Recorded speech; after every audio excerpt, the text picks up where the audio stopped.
হে আম্মা জান, আমাদের প্রিয় নবীজির আচরণ কেমন ছিল? তিনি বলতেন, কানা খুলুকুহু আল কোরআন। রাসূল সাল্লাল্লাহু আলাইহি ওয়াসাল্লামের আচরণ ছিল কোরআনের আচরণ। মানে পুরো কোরআনে থিওরিটিক্যালি যা বলা আছে, আমাদের প্রিয় নবীজির জীবনে প্র্যাকটিক্যালি সেটা করে দেখানো আছে। তিনি যখন মদিনার রাস্তা দিয়ে হেঁটে যেতেন, as if a living Quran is walking on the street, মনে হতো একটা জীবন্ত কোরআন মদিনার রাস্তা দিয়ে হেঁটে হেঁটে যাচ্ছে। কানা খুলুকুহু আল কোরআন। তো উনি কিভাবে মানুষের সাথে আচরণ করতেন? উনি কি হুট করে রেগে যেতেন আমাদের মতো? কর্কশ ভাষী ছিলেন? বাজে আচরণ করতেন কারোর সাথে?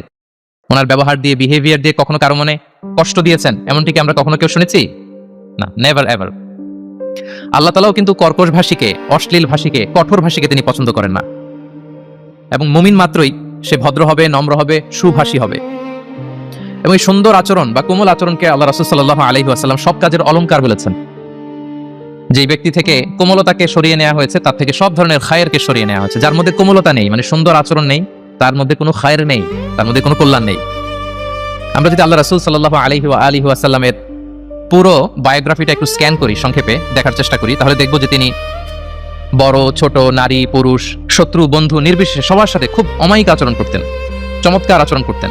এবং রাসূল সাল্লাল্লাহু আলাইহি ওয়াসাল্লামের এই চমৎকার আচরণে মুগ্ধ হয়ে অনেক ঘোরতর শত্রু তার বন্ধুতে পরিণত হয়েছিল। সুবহানাল্লাহি ওয়া বিহামদিহি। এবং এত ভালো আচরণের অধিকারী ব্যক্তিত্ব হয়েও তিনি আল্লাহর কাছে দোয়া করতেন যে, আল্লাহ, আপনি আমার দেহটাকে, আমার দেহ সৌষ্ঠব, আমার দৈহিক অবয়ব যেরকম সুন্দর করেছেন, আমার চরিত্রটাকে, আমার আচরণটাকে আল্লাহ আপনি সুন্দর করে দিন। এত সুন্দর আচরণের অধিকারী হওয়ার পরেও তিনি বলতেন, আল্লাহুম্মা হাসসানতা খালকি ফাহাসসিন খুলুকি। মানে হে আল্লাহ, আপনি আমাকে দেখতে যেরকম সুন্দর বানিয়েছেন। আল্লাহ রাসূল সাল্লাল্লাহু আলাইহি ওয়াসাল্লামের চেয়েও দেখতে সুন্দর কোনো মহাপুরুষ কি পৃথিবীতে এসেছিল? এত সুন্দর মানুষ হওয়া সত্ত্বেও তিনি আল্লাহর কাছে দোয়া করতেন, আল্লাহ, আমি দেখতে যেমন সুন্দর, আমার আচরণটাও যেন তেমন সুন্দর হয়। আপনারা আয়নার সামনে দাঁড়ালে এই দোয়াটা পড়েন? আয়নার সামনে দাঁড়িয়ে এই দোয়াটা পড়তে হয় যে, আল্লাহুম্মা হাসসানতা খালকি ফাহাসসিন খুলুকি। আল্লাহ, আমাকে দেখতে যেরকম সুন্দর বানিয়েছেন, আমার আচরণটাও আপনি সুন্দর করে দিন। এবং আল্লাহ রাসূল সাল্লাল্লাহু আলাইহি সাল্লাম তিনি ইরশাদ করেছেন, দুটি জিনিস মানুষকে সবচেয়ে বেশি আল্লাহর জান্নাতে প্রবেশ করাবে। একটি হচ্ছে তাকওয়াল্লাহ, আল্লাহর ভয়, আর একটি হচ্ছে হুসনুল খুলুক, সুন্দর আচরণ। আমি আবার বলছি, দুটি জিনিস মানুষকে সবচেয়ে বেশি আল্লাহর জান্নাতে প্রবেশ করায়। একটি হচ্ছে আল্লাহর ভয়, তাকওয়াল্লাহ, আর একটি হচ্ছে সুন্দর আচরণ, হুসনুল খুলুক। এখানে বলা হয়নি যে নামাজ মানুষকে বেশি জান্নাতে প্রবেশ করাবে, রোজা প্রবেশ করাবে, যাকাত করাবে, হজ করাবে, এমন কিছু বলা হয়েছে না। বরং সুন্দর আচরণ মানুষকে বেশি জান্নাতে প্রবেশ করায়। আমরা অনেক সময় ইসলামের এই এসেন্সটা ধরতে পারি না। দেখবেন যে খুব নামাজি কিন্তু খিটখিটে মেজাজের লোক, খুব নামাজি স্ত্রীর সাথে খারাপ আচরণ করে, খুব আল্লাহওয়ালা প্রতিবেশীর সাথে ঝগড়াঝাটি, খুব নামাজি মানুষ কলিগের সাথে সম্পর্ক ভালো নাই। এরকম লোক আমাদের সমাজে আছে না নাই বলেন? তার মানে ইসলামের যে ট্রু এসেন্স এটা ধরতে পারে নাই। আশেপাশের নেইবরের সাথে, কলিগের সাথে, বন্ধুদের সাথে, সহপাঠীদের সাথে যে ভালো আচরণ করতে হয়, গুড বিহেভিয়ার করতে হয়, এবং এটাই যে আমাকে সবচেয়ে বেশি জান্নাতে প্রবেশ করানোর মাধ্যম হতে পারে, এটা আমরা ভুলে যাই। প্রিয় বন্ধুরা, আমরা যেন এই ব্যাপারটাকে ছোট মনে না করি। সবচেয়ে বেশি জান্নাতে মানুষকে প্রবেশ করায় তাকওয়াল্লাহ, হুসনুল খুলুক, আল্লাহর ভয়, আর একটা কি? সুন্দর আচরণ। অনেক ছোট ছোট বন্ধুদেরকে আমি দেখতে পাচ্ছি অডিয়েন্সের মধ্যে। আমরা আমাদের সহপাঠীদের সাথে, বন্ধুদের সাথে ভালো আচরণ করবো তো আজকে থেকে? হ্যাঁ, সাউন্ড খুব অল্প হয়েছে, আমি শুনি নাই, আরো জোরে করবো কিনা? ইনশাআল্লাহ আমরা ভালো আচরণ করবো, এবং আমার সহপাঠীদের সাথে, বন্ধুদের সাথে ভালো আচরণ, এটাই আমাকে জান্নাতে প্রবেশ করাবে ইনশাআল্লাহ। বলি সবাই। একটা চমৎকার হাদিস দিয়ে আমার মূল আলোচনা শুরু করি। আল্লাহ রাসূল সাল্লাল্লাহু আলাইহি ওয়াসাল্লাম তিনি বলেন, আনা যাঈমুন বিবাইতিন ফি রাবাদিল জান্নাতি লিমান তারাকাল মিরাআ ওয়া ইন কানা মুহিক্কান। প্রিয় নবীজি বলেন যে আমি ওই ব্যক্তিকে জান্নাতের আঙ্গিনায় একটা ঘরের সুসংবাদ দেই যে তর্ক করার সময় নিজের সঠিক, সে হকের উপর আছে, এটা জেনেও সে তর্ক করে না। তর্ককে, আর্গুমেন্টকে, ডিবেটকে স্যাক্রিফাইস করে যে না, আমি ঝগড়ায় যাব না, যদিও সেই সঠিক। এরকম স্যাক্রিফাইস যে করে জান্নাতের আঙ্গিনায়, তাকে আমি একটা ঘরের সুসংবাদ দেই। এরপর প্রিয় নবীজি বলছেন, নবী বাইতিন ফি ওয়াসাতিল জান্নাতি লিমান তারাকাল কাযিবা ওয়া ইন কানা মাযিহান। আর আমি ওই ব্যক্তিকে জান্নাতের মাঝামাঝি স্তরে একটা ঘরের সুসংবাদ দিচ্ছি যে ব্যক্তি কৌতুক করেও মিথ্যা বলে না। He was kidding, he was joking, but he never tells a lie. মজা করতেছে, জোক করতেছে, কিন্তু জোকের মধ্যেও সে কি করে না? মিথ্যা বলে না। তাকে জান্নাতের মাঝামাঝি স্তরে আমি একটা ঘরের গ্যারান্টি দিচ্ছি। এরপর আল্লাহ রাসূল সাল্লাল্লাহু আলাইহি ওয়াসাল্লাম বলতেছেন, ওয়াবি বাইতিন ফি আ'লাল জান্নাতি লিমান হাসানা খুলুকা। আর আমি এট দ্য ভেরি হাই, মানে পিক অফ দ্য প্যারাডাইস, জান্নাতের একেবারে সর্বোচ্চ স্তরে একটা বাসভবনের গ্যারান্টি ওই ব্যক্তিকে দেই যে অন্যের সাথে ভালো আচরণ করে। মানে হাসানা খুলুকা, যে তার চরিত্রটাকে সুন্দর করেছে, যার আচরণটাকে সুন্দর করেছে, যার আচরণটা অমায়িক আচরণ, মাধুর্যপূর্ণ আচরণ, ওই ব্যক্তিকে আমি at the highest peak of paradise, জান্নাতের সর্বোচ্চ চূড়ায় একটা বাসভবনের গ্যারান্টি দিচ্ছি। আল্লাহু আকবার।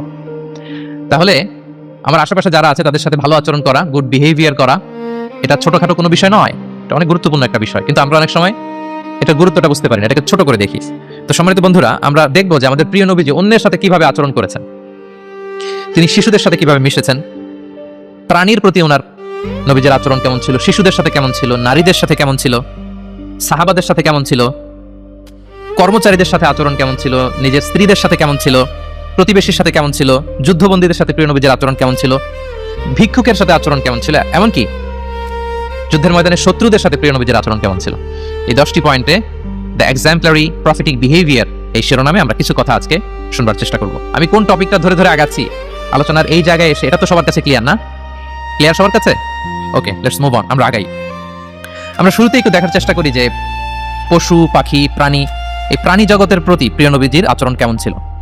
প্রিয় নবী যে প্রাণীদের প্রতি খুব দয়াদ্র ছিলেন, তার বায়োগ্রাফিতে, জীবনীতে এরকম অসংখ্য নজির পাওয়া যায়। কারণ আল্লাহ তাআলা তাকে রাহমাতাল্লিল আলামিন, ওমা আরসালনাকা ইল্লা রাহমাতাল্লিল আলামিন, I sent you as a mercy for the entire universe. Allah বলছেন, আমি গোটা বিশ্বের জন্য, সবার জন্য আপনাকে ব্লেসিংস এন্ড মার্সি করে প্রেরণ করেছি। হি ওয়াজ এ মার্সি ফর অল, সবার জন্য তিনি রহমত হয়ে এসেছিলেন। মানুষের জন্য যেমনি রহমত ম্যানকাইন্ড, জিনদের জন্য তিনি রহমত জিনকাইন্ডের জন্য, ইভেন অ্যানিমালস প্রাণীকুলের জন্য তিনি রহমত হয়ে পৃথিবীতে এসেছেন। মানুষের প্রতি তিনি যেমনি দয়া দেখিয়েছেন, প্রাণীদের প্রতিও দয়া দেখিয়েছেন। ছোট্ট একটা হাদিস দিয়ে শুরু করি। আমরা রাসূল সাল্লাল্লাহু আলাইহি ওয়াসাল্লামের এই এক্সাম্পলারি প্রফেটিক বিহেভিয়ার, এটা থ্রু দ্য লেন্স অফ সিরা and through the lens of সুন্নাহ, সুন্নাহর পরতে পরতে, রাসূল সাল্লাল্লাহু আলাইহি ওয়াসাল্লামের সিরাতের পরতে পরতে আমরা দেখবার চেষ্টা করব যে তিনি কেমন আচরণ করতেন সবার সাথে। একবার তিনি একটা খেজুর বাগানে প্রবেশ করলেন মদিনাতে। তো প্রবেশ করার পর তিনি দেখতে পেলেন যে দূর থেকে একটা উট কান্না করে করে রাসূল সাল্লাল্লাহু আলাইহি ওয়াসাল্লামের কাছে ছুটে আসছে। একটা উট কান্না করে আসতেছে। রাসূল সাল্লাল্লাহু আলাইহি ওয়াসাল্লামের দেখে অত্যন্ত দয়া হলো, মায়া হলো যে উটটা কেন কান্না করতেছে, এত বেশি কেন কান্না করতেছে। আল্লাহ রাসূল সাল্লাল্লাহু আলাইহি ওয়াসাল্লাম তিনি মমতা ভরে ওনার হাত দিয়ে উটের মাথায় আদর করতে আরম্ভ করলেন। প্রিয় নবীজির এই মমতা মাখা হাত বুলানো পেয়ে উটের কান্না বন্ধ হলো, এবং রাসূল সাল্লাল্লাহু আলাইহি ওয়াসাল্লামের কানে কি যেন বললো উট, এটা অন্যরা বুঝতে পারছে না। তো এরপর রাসূল সাল্লাল্লাহু আলাইহি ওয়াসাল্লাম খুঁজতে আরম্ভ করলেন যে উটের মালিক কে। একজন আনসারী যুবক সাহাবী আসলো। তখন রাসূল সাল্লাল্লাহু আলাইহি ওয়াসাল্লাম বললো যে তোমার এই উট আমার কাছে তোমার ব্যাপারে নালিশ করেছে যে তুমি একে ক্ষুধার্ত রাখো, কিন্তু একে দিয়ে অনেক কাজ করাও। তুমি কি এই বোবা, এই নিরীহ প্রাণীটার ব্যাপারে আল্লাহকে ভয় করো না? কিয়ামতের দিন এটাই তোমার জাহান্নামের কারণ হয়ে যেতে পারে। খবরদার, এই নিরীহ প্রাণীটার ব্যাপারে তুমি আল্লাহকে ভয় করো। দেখেন, প্রিয় নবীজি উটের মাথায় হাত বুলিয়ে উটের কান্না বন্ধ করেছিলেন, এবং উটের মালিককে ওসিয়ত করেছেন যে খবরদার, প্রাণীর প্রতি কখনো এরকম রূঢ় কঠিন আচরণ করা যাবে না, তাদের প্রতি রহম দিল হইতে হবে। এভাবে আপনি সিরাতের পরতে পরতে অনেক ঘটনা পাবেন। আজকের সংক্ষিপ্ত পরিসরে এত রেফারেন্স হয়তো আমার উল্লেখ করা সম্ভব হবে না, এবং অ্যারাবিক টেক্সটগুলো বলে বলে অর্থ করে শোনানো অনেক সময় লেগে যাবে। আমি শুধু মূল কথাগুলো, বুলেট পয়েন্টসগুলো আপনাদের সাথে শেয়ার করার চেষ্টা করব ইনশাআল্লাহ বিইذنিল্লাহ। এই যে প্রাণীর প্রতি দয়া, ইসলামের একটা মূলনীতি হচ্ছে মুমিনের জীবনের প্রতিটি কাজে ইহসানের পরশ থাকতে হবে। আল্লাহ তাআলা আমাদের সব কাজে ইহসানকে আবশ্যক করেছেন। আল্লাহ রাসূল সাল্লাল্লাহু আলাইহি ওয়াসাল্লাম বলেছেন যে ফাইদা কাতালতুম ফাআহসিনুল কিতলা, কাউকে হত্যা করতে হলেও ইহসানের সাথে হত্যা করতে হবে।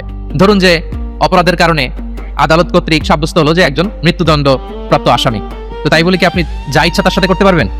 তার নাক কেটে ফেলা, কান কেটে ফেলা, তার অঙ্গহানি করা, এলোপাতাড়ি ছুরিকাঘাত করা করতে পারবেন না। ইদা কাতালতুম ফাআহসিনুল কিতলা, এটাও ইহসানের সাথে করতে হবে। দেখেন, হত্যার মতো একটা কাজ ইহসানের সাথে করতে হবে। ওয়া ইদা যাবাহতুম ফাআহসিনুদ যাবহা, প্রিয় নবীজি বলেন তোমরা যখন জবাই করবে, কুরবানি করবে, এখানেও ইহসানের সাথে করবে। আল্লাহু আকবার।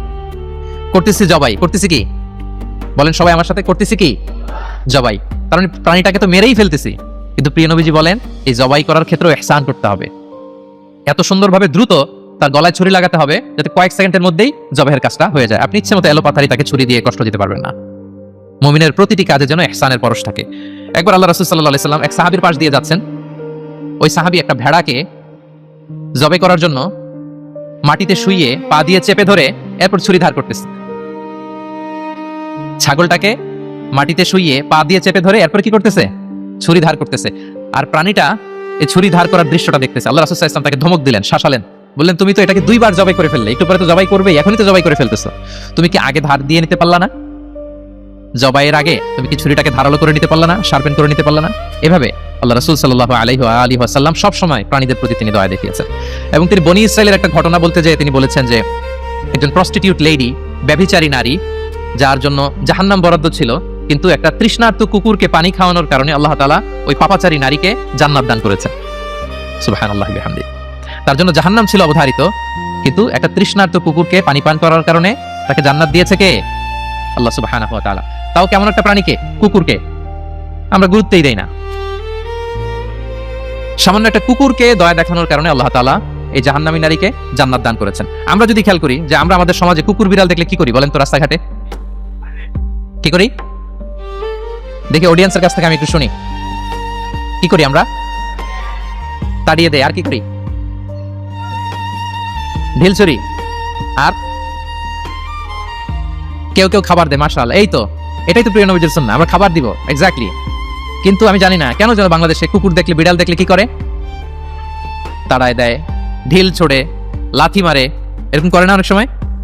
অপ্রয়োজনে, কোনো প্রয়োজন নেই এটা করে। ও সবচেয়ে মজার ব্যাপার হচ্ছে মাঝে মাঝে দেখা যায় যে জোড়া লাগা কুকুর যদি দেখা যায়, যে একসাথে দুটো কুকুর, তাদের প্রজননের কারণে তাদের একটা বিশেষ ঋতুতে বিশেষ সময়ে তাদেরকে এটা করতে হয়, এক অদ্ভুত কারণে মানুষ মানে ক্ষিপ্ত হয়ে ওঠে তাদের প্রতি। কিন্তু আমাদের তো মানবিক হওয়া উচিত ছিল, কি বলেন? আশরাফুল মাখলুকাত বলে আমরা নিজেদেরকে দাবি করি। আমাদের কি করা উচিত ছিল? ইগনোর করা উচিত ছিল। Let them do there job. Overlook করার দরকার ছিল। কিন্তু কোনো এক অদৃশ্য কারণে আমরা এরকম দৃশ্য দেখলে হিংস্র হয়ে উঠি, লাঠি দিয়ে মারি, ওখানে মানুষ জড়ো হই। কিন্তু তাদের একটা সফল প্রজননের জন্য, বংশবিস্তারের জন্য এটা প্রয়োজন। তো আমরা যেন এই কাজটা না করি, এরকম নির্মম যেন আমরা কখনো না হই। কারণ প্রাণীদের প্রতি দয়া দেখানো এটা ছোটখাটো কোনো ব্যাপার নয়। এটাই আপনার জান্নাতের কারণ হতে পারে, এটাই আপনার জাহান্নামের কারণ হয়ে যেতে পারে। আল্লাহ রাসূল সাল্লাল্লাহু আলাইহি ওয়াসাল্লাম বলেন, মান লা ইয়ারহাম লা ইউরহাম। যে ব্যক্তি অন্যকে দয়া দেখায় না, আল্লাহ তাআলা তার প্রতি দয়া দেখায় না। ইরহাম মান ফিল আরদ ইয়ারহামুকুম মান ফিস সামা। এই দুনিয়াতে যারা আছে তোমরা তাদের প্রতি দয়া দেখাও, যিনি আকাশে আছেন তিনি তোমাদের প্রতি দয়া দেখাবেন। তাহলে এই জমিনে কি শুধু আমরাই থাকি নাকি? না পশু পাখি প্রাণী এগুলো থাকে?